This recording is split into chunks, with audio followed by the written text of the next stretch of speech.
He wants to break us so America can own us.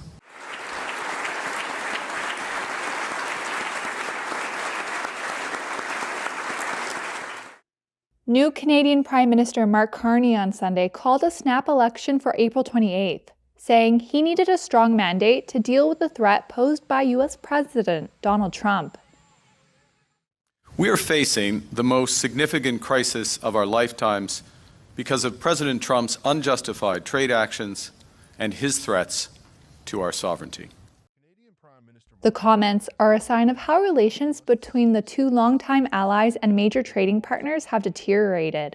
Trump has imposed tariffs on Canadian goods and threatened to annex it as its 51st state.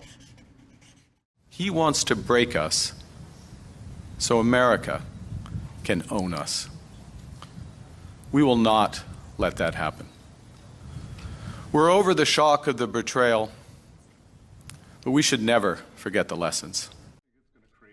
The White House did not immediately respond to a request for comment on Carney's remarks.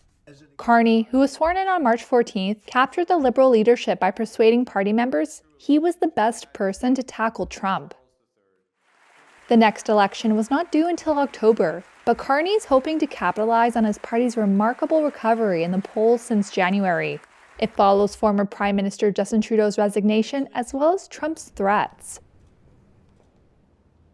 Earlier this month, Trump delayed a broad 25% tariff on some Canadian goods for 30 days. He has since imposed tariffs on steel and aluminum imports and threatened reciprocal tariffs on additional goods, including Canadian dairy and lumber, starting April 2nd. Canadians are rallying for their country and seeing a resurgence in nationalism. On Saturday, residents gathered in Toronto to denounce U.S. tariffs. Canada-U.S. relations top the list of issues preoccupying residents, according to recent polls. Carney, a former two-time central banker with no previous political or election campaign experience, now has 5 weeks to win over Canadians.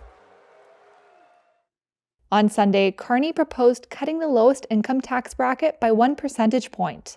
Polls suggest the Liberals, who have been in power since 2015, have slightly pulled ahead of the official opposition Conservatives, who had led earlier in the year. The Conservatives have sought to portray Carney as an elitist, who plans to continue the Trudeau-era policy of high government spending.